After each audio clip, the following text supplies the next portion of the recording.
तो average of first 5 even natural numbers में तुम लोगों ने लिख दिया था problem type 1 is problem on numbers find the average of first 5 even natural number. तो ये हमने 5 इवन नेचुरल नंबर लिख ली। बहुत सारे तरीके हैं। एक जो ट्रेडिशनल तरीका जिसको कुछ नहीं मालूम वो क्या करेगा, सबको ऐड कर देगा बाई 5 कर देगा। उस तरीके से करोगे तो भी आंसर आ जाएगा, बट उसमें एक दिक्कत हो सकती है कि अगर ऐड करने में कुछ गलती हो गई तो आंसर गलत हो जाएगा। दूसरा तरीका, कोई भी ऐसी सीरीज जो एपी में है, एपी का मतलब होता है जिसमें कंसेक्यूटिव टर्म्स के बीच का डिफरेंस अगर कॉमन है, तो फिर तुम्हें सिर्फ एक छोटा सा काम करना है। जो तुम्हारा first value of the series है और जो तुम्हारा last value of the series है उसको ऐड करके बाई 2 कर दो। अगर सीरीज एपी में है तभी ये यूजफुल है, नहीं तो नहीं। इस केस में या कोई भी ऐसा केस जहां पे सीरीज एपी में है, उसका एवरेज निकालने के लिए तुमको क्या करना है, फर्स्ट और लास्ट वैल्यू को ऐड करके बाई 2 करना है। तो यहाँ पे फर्स्ट वैल्यू है 2, लास्ट वैल्यू है 10, दोनों को ऐड करके 2 बाई 2 करोगे तो एवरेज आएगा 6। अब इसी का तीसरा मेथड, फर्स्ट मेथड तो चलो कभी मत यूज़ करना, ये मेथड बहुत अच्छा है। थर्ड मेथड क्या कहता है कि अगर तुम्हारे टोटल नंबर ऑफ वैल्यूज़, जो कि इस केस में है n इज इक्वल्स टू 5, अगर total number of values odd है तो एवरेज निकालने का डायरेक्ट फॉर्मूला होता है n plus 1 by 2th value. मतलब इस केस के लिए आप देख लो, यहाँ पे n था तुम्हारा 5, तो ये बन जाएगा 5 प्लस 1 बाई 2th वैल्यू। और जब तुम इसको कैलकुलेट करोगे तो ये आंसर हो जाएगा थर्ड वैल्यू। और थर्ड वैल्यू इस केस में, इस सीरीज में क्या है, दैट इज 6।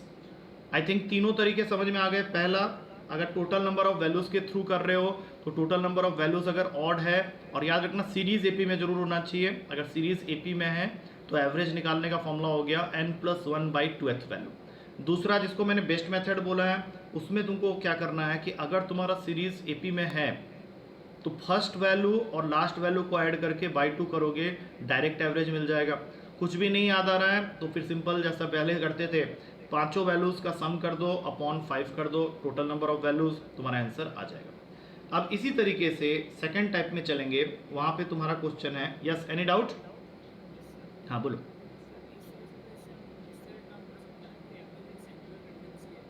वो, हाँ वो तब जब तुम्हारा सीरीज एपी में होना जरूरी है, सीरीज एपी में होगा।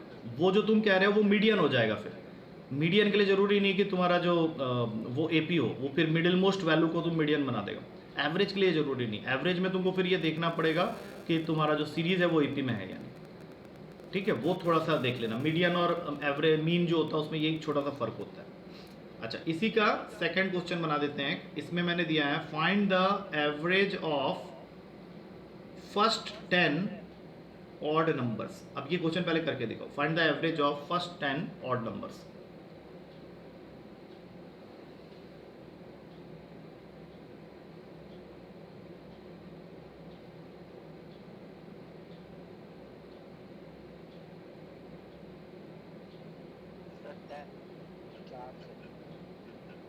अलग अलग आंसर बोला तुम लोगों ने, क्या बोला? पहला आंसर 10, 4, 10 10 आ रहा है ना, तो 4 क्यों बोल रहे हो? 10 बोल रहे हो ना। 10। अब देखो, इसको भी फिर से उसी तरीके से देखो। फर्स्ट 10 ऑड नंबर्स क्या होते हैं? 1 3 5 7 9 11 13 15 17 19, हो गया 10। अब देख लो, ये फिर से तुम्हारा सीरीज को अगर ध्यान से देखो तो ये एपी में है, बिकॉज यहाँ पे तुम देख सकता है कि तुम्हारा जो common difference between consecutive terms है वो 2 का है। तो सीधा बेस्ट वाला मेथड क्या है एवरेज निकालने का?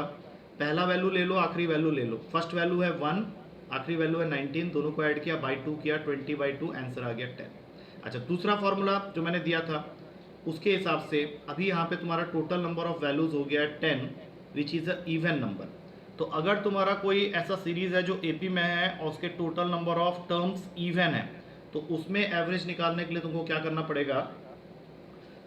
फॉर्मूला बन जाएगा यहाँ पे, average is equals to n by 2th plus n by 2 plus 1th value whole divided by 2। तो n अगर इवन है 10 है तो यहाँ पे n बाई 2th मतलब 5th हो गया, और n बाई 2 प्लस 1 करोगे तो 6th हो गया। तो 5th और 6th वैल्यू, अब यहाँ पे 5th और 6th वैल्यू देखोगे तो वो 9 और 11 है, दोनों को ऐड किया, बाई 2 किया, आंसर आ गया 20 बाई 2, अगेन इट इज 10। और अगर कुछ नहीं मालूम है तो you have to simply add them and divide it with total number of values. अगर तुमको ये 2-4 चीज़ें समझ में आ जाएंगी तो हम लोग प्रॉब्लम ऑन नंबर्स में जा सकते हैं। इसमें जो सबसे खास बात होती है वो यही है कि तुम्हारा सीरीज एपी में होना है। अगर वो नहीं है एपी में तब ये जो तुम लगा रहा है शॉर्टकट ये सब काम नहीं करेगा। अब मेरा थर्ड क्वेश्चन है, उसको ध्यान से करना। Find the average of first 10 prime numbers. Find the average of first 10 prime numbers, ये करके बताओ।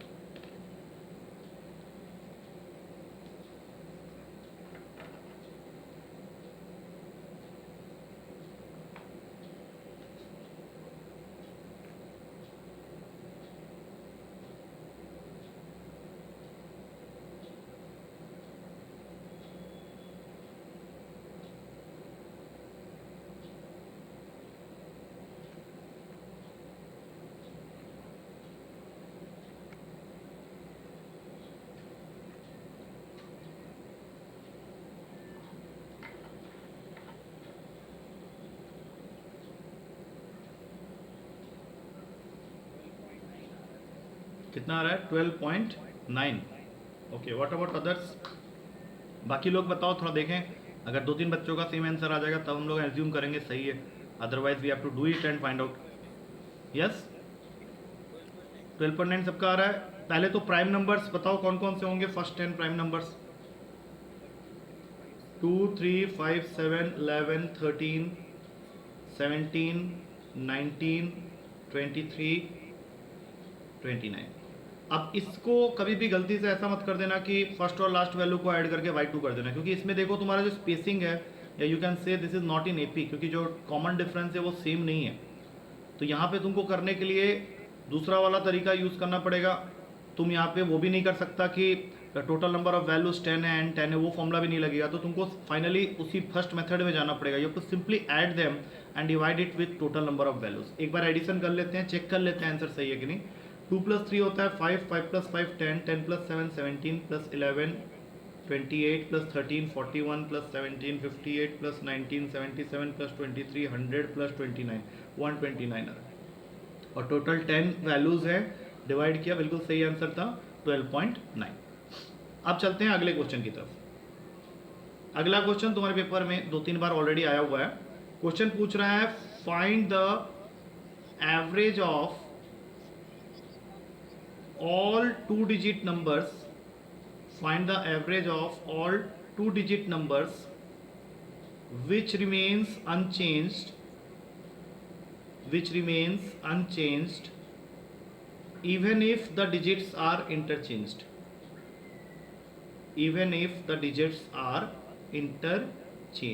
इस क्वेश्चन को करना जरा। क्वेश्चन मैं एक बार फिर से रीड कर दे रहा हूँ।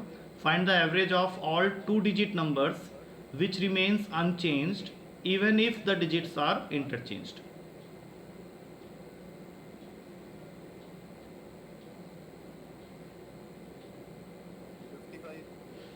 यस, 55 होगा। इसका मतलब सिर्फ इतना समझो कि 2 डिजिट के ऐसे कौन से नंबर्स होते हैं जिनके डिजिट्स को अगर हम लोग इंटरचेंज भी कर दें तो वो सेम ही रहता है। तो 11 के मल्टीपल हो गया, 11 हो गया, 22 हो गया, 33, 44, 55, और तुम लोग को लिखना लेकिन इसको 99 तक ही है क्योंकि उसने 2 डिजिट बोला है। अब ये सीधा सीधा तुम देख लो, यहाँ पे जो स्पेसिंग है, जो गैप है, जो कॉमन डिफरेंस है वो यूनिफॉर्म है, दैट इज़ फॉर 11 है। तो हम लोग यहाँ पे सीधा क्या करेंगे, फर्स्ट और लास्ट वैल्यू को ऐड करेंगे और अपॉन में 2 कर देंगे। तो आंसर हो गया 110/2, काट के आ गया 55। और अगर हम लोग अपने मेथड से करते हैं तो टोटल वैल्यूज़ तुम्हारे 9 है total, which is a odd value. तो इसमें एवरेज निकालने के लिए फॉर्मूला n+1/2th वैल्यू देख लेंगे। n+1 मतलब 9+1/2 फिफ्थ वैल्यू, और फिफ्थ वैल्यू यहाँ पे कौन सा होगा, 55। आंसर आ गया। तो ये कुछ बेसिक फैक्ट्स मैंने तुम लोगों को दे दिए हैं। अब इसके बेसिस पे तुम लोग क्वेश्चंस को कर सकते हो। हम लोगों ने क्वेश्चंस करने हैं बट आज हम लोग थोड़ा सा टाइम खराब हो गया बीच में, बट एनी हाउ थोड़े से क्वेश्चंस कर लेते हैं। तो लिखो, पहला क्वेश्चन आ रहा है तुम लोग के पास में, आज की क्लास का फर्स्ट क्वेश्चन। नंबर्स पे हम लोग को आज काम करना है बेसिकली, और अभी अगली क्लास में भी ये कंटिन्यू रहेगा, नंबर्स वाला पार्ट ही रहेगा थोड़ी देर, उसके बाद ही हम लोग चेंज कर सकते हैं।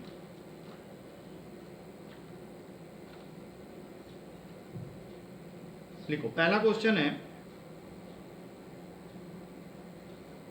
Average of 5 consecutive odd numbers, average of 5 consecutive odd numbers is 61.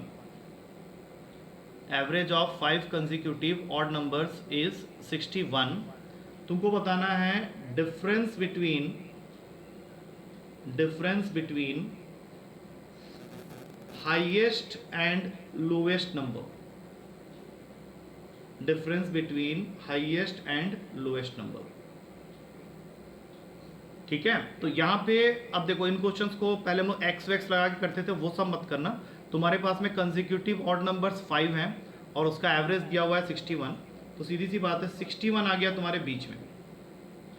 अब इसके बाद आगे जो दो होंगे तुम्हारे कंसेक्यूटिव ऑड, वो होंगे 63 और 65, और इसके पीछे जो दो कंसेक्यूटिव ऑड होंगे वो होंगे 59 और 57. तो ये पूरा सीरीज ही तुमने लिख लिया. अब तुमको इसमें से सबसे छोटा और सबसे बड़ा नंबर के बीच का डिफरेंस चाहिए, तो वो बन गया 65 minus 57 which is equals to 8. यही तुम लोगों ने भी बोला अभी थोड़ी देर पहले, 8 ही आएगा इसका. अगले क्वेश्चन में चलते हैं.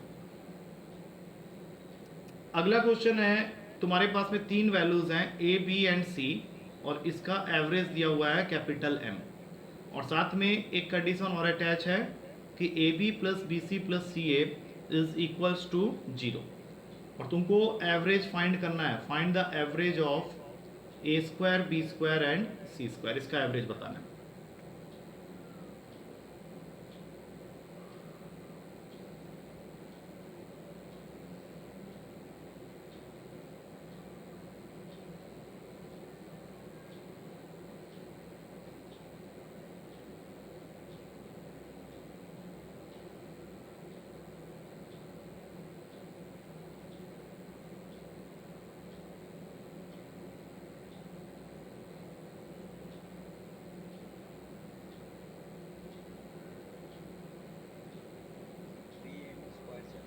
Three m square. What about others? 3m square एक आंसर है, मैं रख ले रहा हूं इसको. बाकी लोग?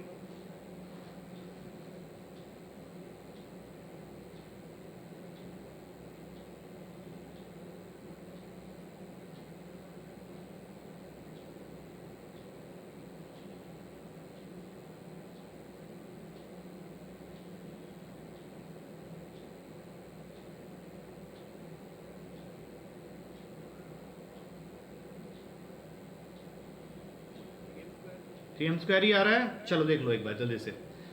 सबसे पहली चीज, a plus b plus c, average अगर m दिया है तो इसका सम हो जाएगा 3m. साथ में एक कंडीशन और दिया हुआ है, a B plus B C plus C a equals to 0. अब जो तुमको वो पूछ रहा है वो है average of A square B square and C square. तो उसके लिए पहले मुझे A square plus B square plus C square निकाल के अपॉन 3 करने पे ही आंसर मिलेगा. तो अब तुम लोग को देखना ये है कि कौन सा फॉर्मूला इन तीनों को कवर करता है. तो ऑब्वियस सी बात है, हमारे पास में एक फॉर्मूला है जो हमने पढ़ा था नंबर सिस्टम में, a प्लस बी प्लस सी के होल स्क्वायर का. उसके अकॉर्डिंग ये फॉर्मूला बन जाता है A square plus B square plus C square plus 2 times of A B plus B C plus C A, जिसमें से ये वाला टर्म तुम्हारा ऑलरेडी 0 गिवन है. तो हम लोग इसको टोटली कट कर देंगे यहाँ से, और A square plus B square plus C square ये तो हम लोग को फाइंड आउट करके बाई 3 करना है. लेकिन उससे पहले हमारे पास में a प्लस बी प्लस सी की वैल्यू है 3m. तो 3m को हम लोग यहाँ जैसे ही पुट करेंगे तो ये हो जाएगा 3m का होल स्क्वायर, जो कि होता है 9m स्क्वायर, और इसका वैल्यू आ गया a square plus B square plus C square. अब इसको सीधा क्या करो, एवरेज निकालने के लिए 3 से डिवाइड कर दो, तो तुम्हारा आंसर ऑटोमेटिकली बन जाएगा 3m स्क्वायर, जो कि तुम लोगों को पूछा गया था कि what is the average of A square B square and C square. तो वो तुम्हारा आंसर को बना देता है 3m स्क्वायर. एक क्वेश्चन और कर लेते हैं क्योंकि हम लोग थोड़ा सा बीच में इंटरप्ट हुए थे. तो let me finish one more question, बाकी इसको कंटिन्यू रखेंगे अगली क्लास में. एक लास्ट क्वेश्चन और लिख लो. इसमें दिया हुआ है तुम्हारे पास में 5 वैल्यूज हैं. पहला है x, फिर है x प्लस 2, फिर है x प्लस 4, फिर है x प्लस 6 और फिर है x प्लस 8. और इन पांचों वैल्यूज का एवरेज तुमको दिया हुआ है इक्वल्स टू 11. और क्वेश्चन तुमको बोल रहा है find the average of last 3 values of this series.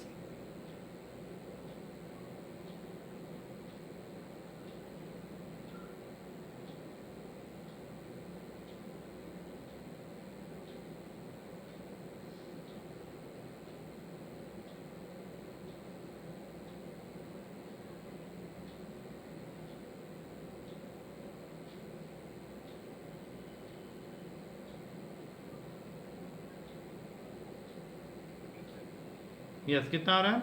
13 आ रहा है, ठीक है। क्योंकि इसमें तुम लोगों को गैप दिख गया। यहाँ पे अगर हम लोग देखें तो कॉमन डिफरेंस जो है वो 2-2 का ही है।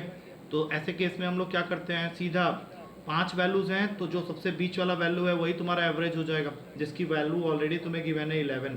तो x प्लस 4 को 11 की इक्वेट करो, यहाँ से तुमको x की वैल्यू ही मिल जाएगी। एक बार x मिल गया तो हम पूरा सीरीज लिख सकते हैं 7, 9, 11, 13, 15, और तुमको चाहिए आखिरी 3 वैल्यूज का एवरेज। तो 11, 13 और 15 में जो बीच वाली वैल्यू है वो 13 है, और कॉमन डिफरेंस सेम था, इसलिए उसको सीधा हम लोग ऑटोमेटिकली आंसर बना लेंगे। ठीक है, क्लियर है ये चीज़? आ रहा है समझ में? ठीक है। अच्छा तुम लोग का, हाँ, संडे को पेपर है, ध्यान रखना उसका, वो चेंज नहीं हुआ है, वो ठीक 11 बजे अपना पेपर दे देना। इस बार तुम्हारे पेपर में नंबर सिस्टम के साथ साथ HCF LCM भी इंक्लूडेड है, ठीक है। तो उसको रेडी रखना अपने आप को, बिकॉज वो फॉर्मेट चलते रहना चाहिए, ठीक है। चलो, दैट्स इट फॉर टुडे। नहीं, HCF LCM, हाँ वो विक्रांत भी पूछ रहा था, HCF LCM में कुछ नहीं करना है, जितना मैंने करवाया दैट्स इट, उससे ज़्यादा मत करो। और प्रीवियस ईयर थोड़ा सा देख लेना, मैंने बोला था उसके असाइनमेंट में कुछ प्रिंटिंग एरर्स हैं, तो उसको करेक्ट करने से अच्छा है जो जितना हमने किया वो बहुत है, मोर देन एनफ है। प्लस थोड़ा सा जो प्रीवियस ईयर में क्वेश्चंस आए हैं उसको गो थ्रू कर लेना, उससे ज़्यादा उस चैप्टर में भी कुछ मत करो। प्रैक्टिस के लिए कोई ऐसा बुक की जरूरत नहीं है, जितना मैं करवा रहा हूँ उतना कर लो, बहुत है। और जो पेपर्स में लेता हूँ ना, तो उसमें बहुत वैरायटी के क्वेश्चन दोनों को मिलते रहेंगे, तो जस्ट स्टिक टू दैट। और बाद में फिर हम लोग फुल लेंथ पेपर करना है, मॉक टेस्ट करना है, उससे तुम्हारा प्रैक्टिस बन जाएगा। No need to do anything extra, जितना है उतना करो पहले। हाँ, बाद में होगा, नहीं बीच बीच में कुछ जो चलते रहता है संडे में, वो भी है, मॉक टेस्ट टाइप का ही है वो भी। और फिर कोर्स तो तुम्हारा पहले ही हो जाएगा ख़त्म, उसके बीच में फिर हम लोग पेपर ही करते रहेंगे, ठीक है ना। चलो फिर ओके, ठीक है, दैट्स इट फॉर टुडे। या good night, good night, good night, या